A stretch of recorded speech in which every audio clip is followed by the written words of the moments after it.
Alhamdulillahi rabbil alamin wal 'aqibatu lil muttaqin wa la 'udwana illa 'alal zalimin.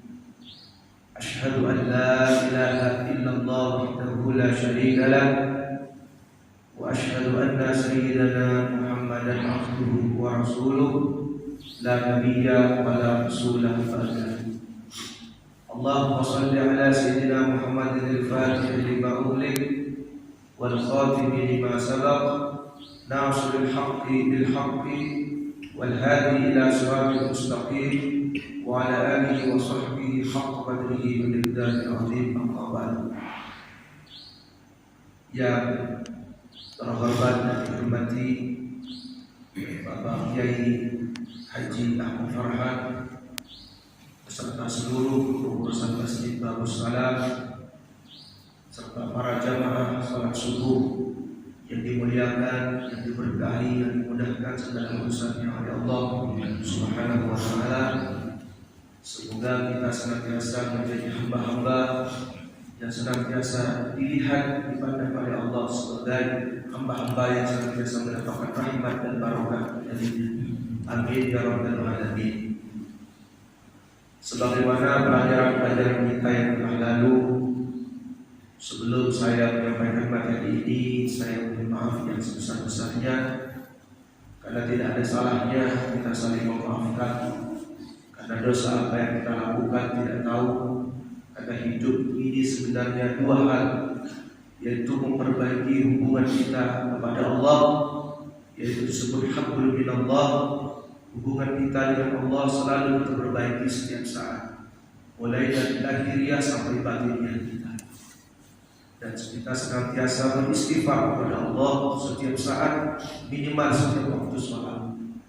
Kemudian kita senantiasa meminta maaf kepada saudara-saudara kita dalam rangka memelihara hablum minan nas, hubungan baik kita sesama manusia. Apabila dua hubungan ini sudah baik, hubungannya kepada Allah baik, kemudian sesama makhluk Allah baik, insya Allah Allah akan menempatkan kita ke dalam surga-Nya. Amin ya rabbal alamin. Maka untuk melanjutkan pelajaran kita yang terdahulu, di mana pelajaran saya yang pertama, kedua, itu kita ambil kutipan-kutipan dari Ihya Ulumuddin ataupun dari kitab Maraqil Ubudiyah, juga karangannya Imam Al-Ghazali. Di sana diajarkan bagaimana tasawuf kita kepada Allah. Karena apa? Karena seorang yang ahli syariat tapi tidak dibarengi dengan ahli tasawuf, maka nanti akan ada rasa bangga diri dengan banyaknya ibadah yang dia lakukan, maka akan merasa dia suci dan bersih. Sedangkan Allah melarang kita merasa suci dan bersih. Wala tuzakku anfusakum, jangan kalian menganggap diri kalian itu suci, jangan. Tapi anggaplah diri kita ini kotor, sehingga kita senantiasa mengintrospeksi diri kita, minimal dengan cara beristighfar dan tidak boleh tinggi hati. Nah, sekarang ini izinkan saya membawakan ayat Allah Subhanahu wa taala, yaitu surat Az-Zumar ayat 71 sampai ayat 75. Inilah buah daripada hasil dan jerih payah kita nanti ketika kita sudah menghadap Allah Subhanahu wa taala. Karena pastinya seseorang yang berbuat pasti ingin hasil. Ibadah yang kita buat pasti ingin hasil. Sehingga kita ini dianjurkan oleh Allah, berbuatlah sehingga Allah ini memandang kita. Makanya kita setiap berbuat karena Allah. Artinya apa? Tidak meminta balasan dan ingin dipuji oleh makhluk, kecuali ingin dipuji oleh Allah. Maka dari itulah Allah menciptakan mati dan hidup sebagai ujian untuk kita. Siapa di antara mereka yang lebih baik amalnya? Nah, kita beramal di tempat yang ramai maupun yang sepi, sebagaimana Allah ingin memandang kita. Di saat itu Allah ridho kepada kita. Kenapa? Allah memandang kita saat itu kita melaksanakan kebaikan-kebaikan. Dan jangan sampai, kata Imam Al-Ghazali, kita dipandang dan dilihat oleh pada saat itu kita sedang melakukan maksiat atau kita melaksanakan hal-hal yang dilarang oleh Allah Subhanahu wa taala, sehingga ketika Allah memandang kita saat itu Allah murka kepada kita. Nah, oleh karena itu itu kita senantiasa tampil beda di antara makhluk-makhluk yang lain. Bagaimana tampil bedanya itu? Ya, kita memperbaiki diri kita dengan amal-amal soleh. Jangan amal-amal soleh yang kita lakukan itu ketika orang ramai, ketika sepi kendor. Justru ketika sepi itulah kita berbuat amal-amal baik supaya Allah senantiasa menjemput kita. Wah, ini hambaku ini kok begitu baik. Di tempat sepi dia baik, di tempat ramai dia baik, sehingga Allah simpati kepada kita.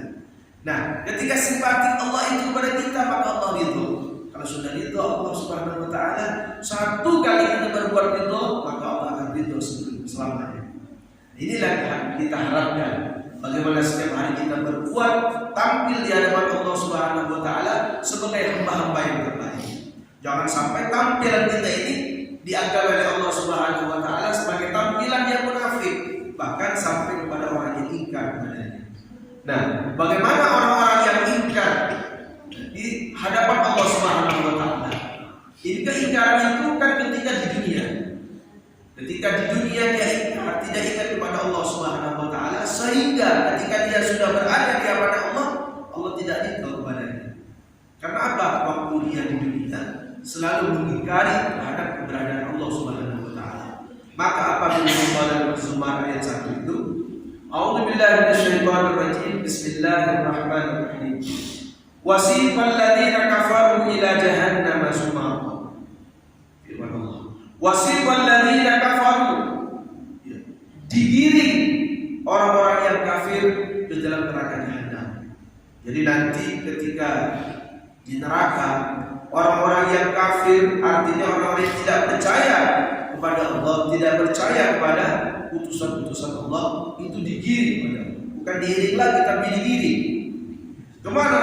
Ke neraka jahanam. Zumara dengan berbondong-bondong. Jadi digiring ke dalam neraka jahanam dengan berbondong-bondong. Hatta idza ja'uha futihat abwabuha. Sehingga ketika mereka mendatangi neraka jahanam tersebut, futihat abwabuha, pintu neraka jahanam dibuka.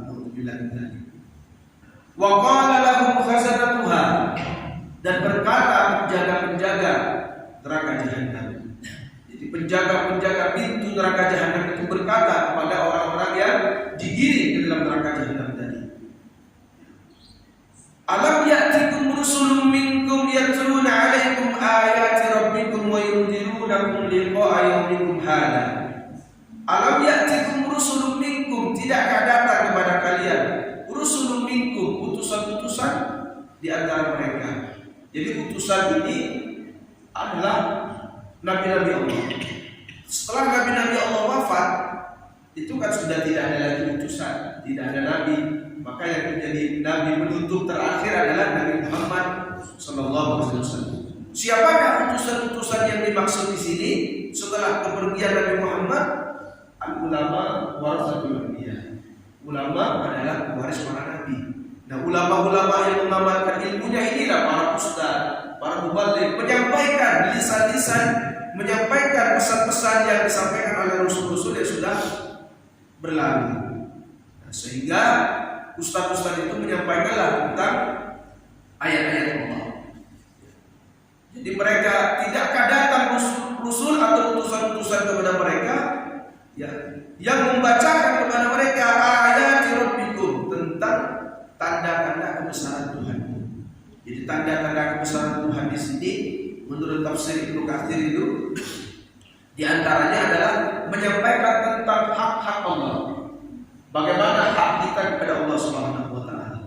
Maka hak kita kepada Allah Subhanahu wa taala sebagaimana Allah menciptakan kita, wa ma khalaqtul jinna wal insa illa liya'budun.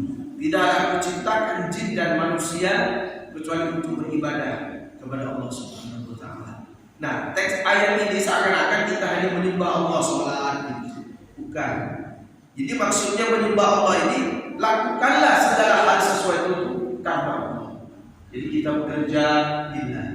Jadi kita memberikan nafkah kepada anak dan istri lillah.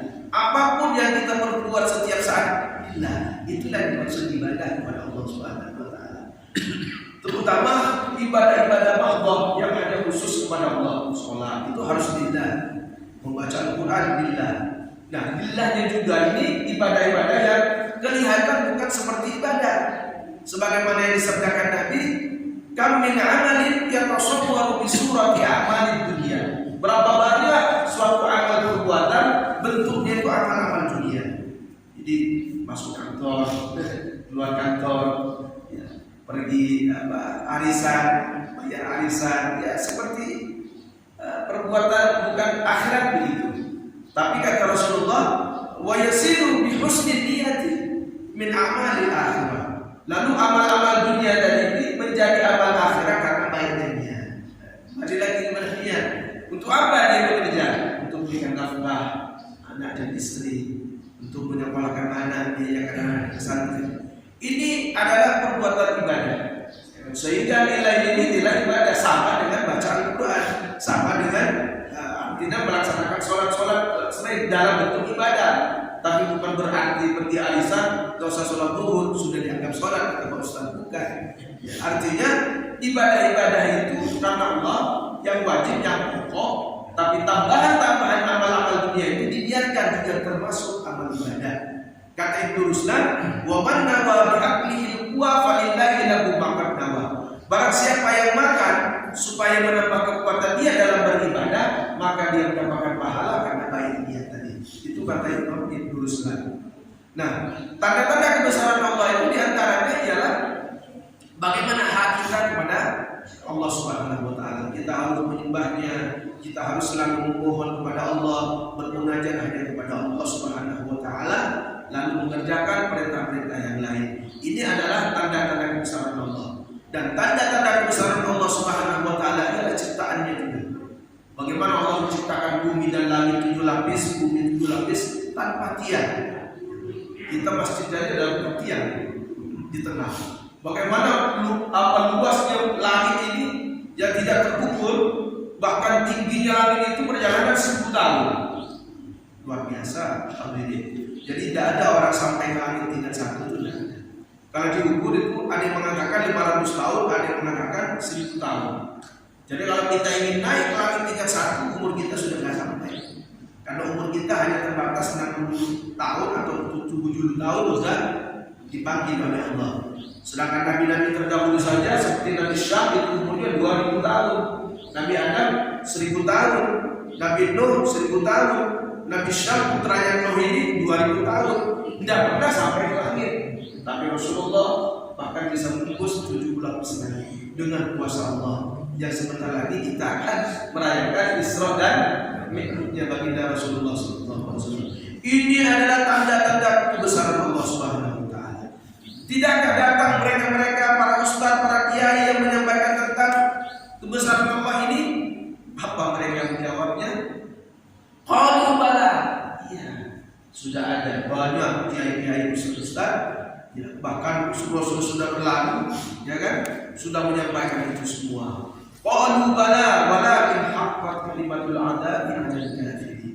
Akan tetapi sudah nasib ketetapan siksa kepada orang-orang kafir itu sudah ditetapkan. Inilah nasib orang yang tidak percaya kepada Allah Subhanahu wa taala, mereka akan menyesal nanti di akhirat.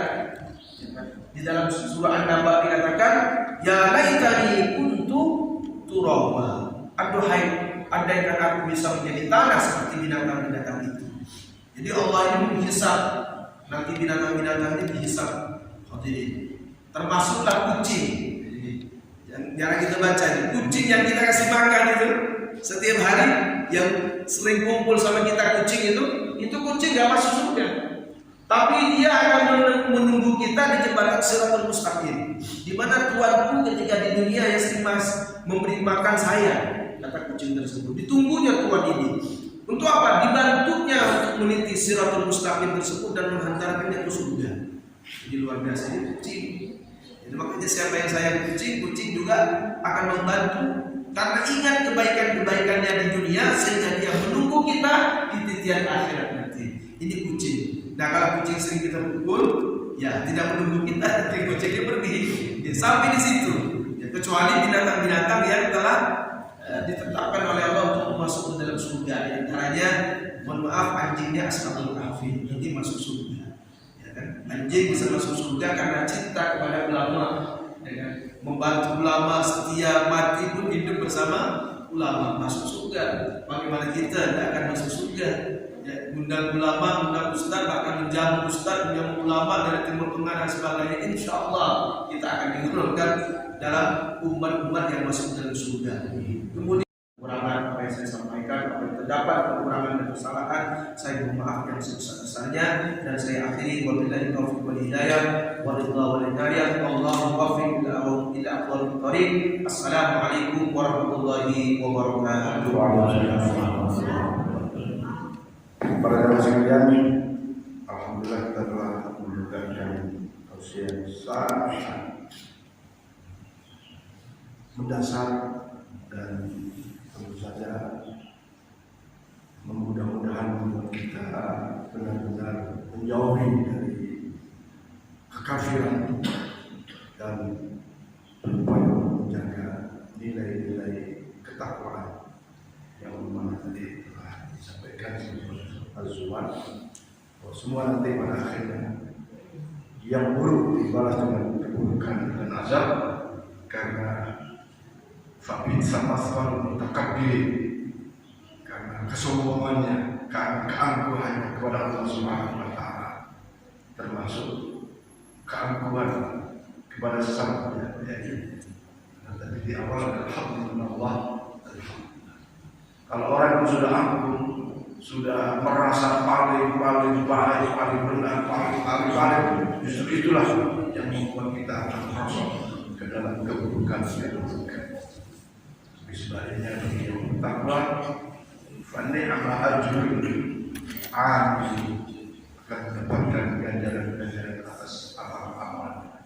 Bahkan boleh jadi dia memilih surga yang dikehendaki. Pada zaman sekarang ada waktu sedikit ya, banyak yang boleh ada waktu sedikit, barangkali ya orang ini ditanyakan tentang hal ini, silakan. Ada bapak-bapak?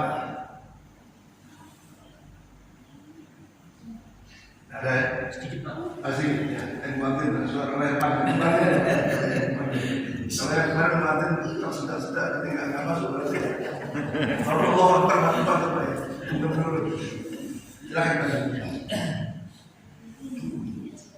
Assalamualaikum warahmatullahi wabarakatuh. Waalaikumsalam.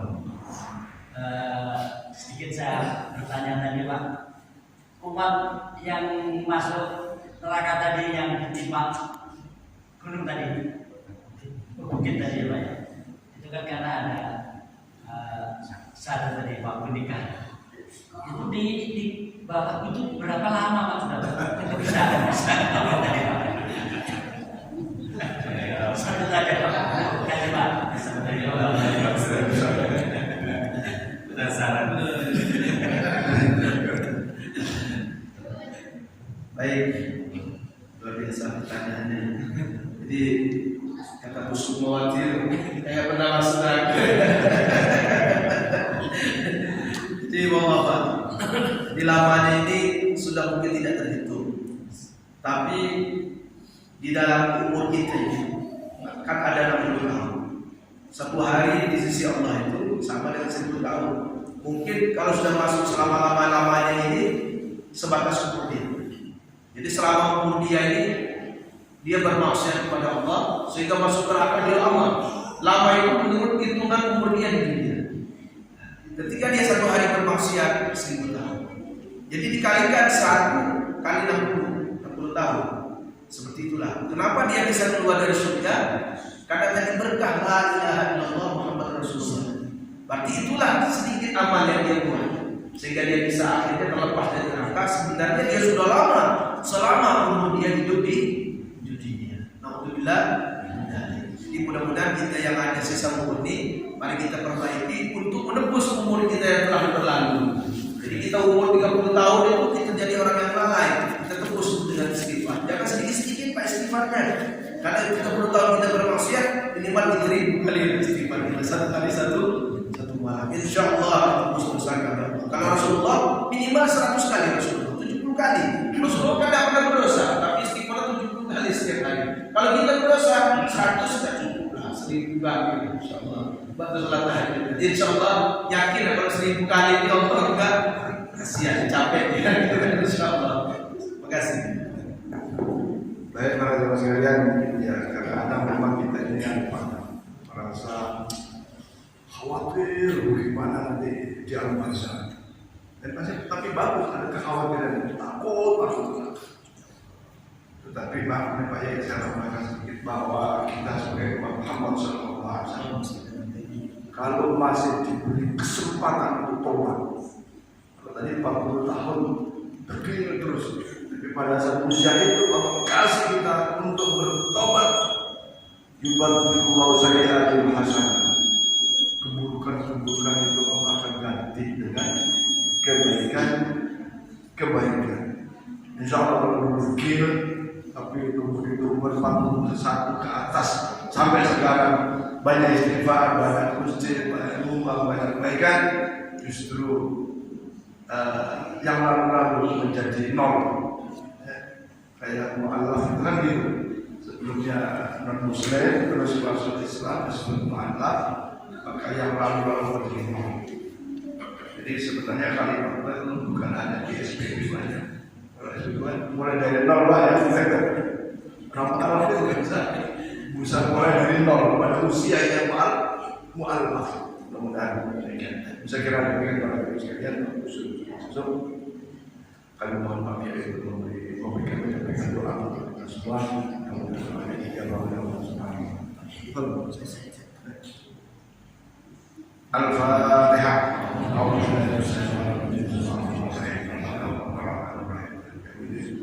Dia ada orang dia ada saya sampai orang yang tentang orang yang آمين آمين اللهم لك الفاتحة محمد اللهم بحق الفاتحة وشهد الفاتحة وبجاه الفاتحة وبكرامة الفاتحة وبنور الفاتحة وبمعجزة الفاتحة وبشفاعة الفاتحة يا فاتحة يا كاسر الرب يا مجيب دعوة المبتلين رحمة الدنيا والآخرة ورحمه أن ترحمنا فرحمنا برحمة تغنينا بها الرحمة الأشفاء اللهم سبحانه الله وتعالى السلام وأقول له الحمد لله رب العالمين اللهم صل على سيدنا محمد الكامل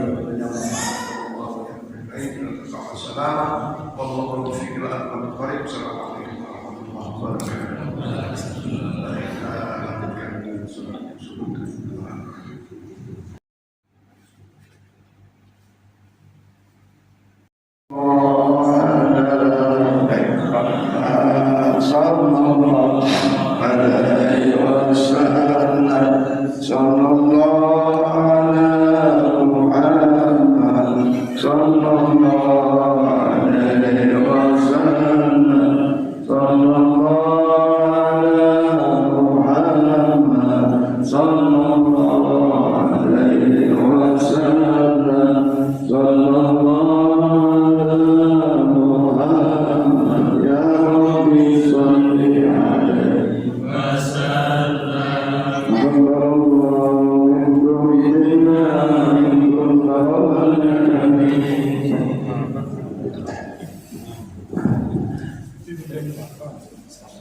Kalau Pak Ustaz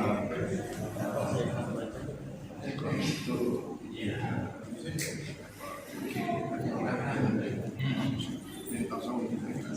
sangat benar ya benar ya. Dan kebetulan alhamdulillah ayat-ayat itu kita sering dibaca. Insya Allah alhamdulillah mengingatkan sebagai penjelasannya alhamdulillah sudah dipahami. Mbak Jisra yang mengatakan berapa? Terima kasih ya Bapak belajar. Terima kasih lagi ya. Ini saya belum ada apa-apanya Pak ya. Kebetulan ada insya Allah. Ya alhamdulillah. Mudah-mudahan tidak ada pertolongan Allah terus mengalir di pagar namanya sebelum Anda nanti saya dengan jadi oh saya tikar aja. ya Pak. Ya ibu, kemudian sehat selalu. Amin amin amin ya Banyak umur berkah.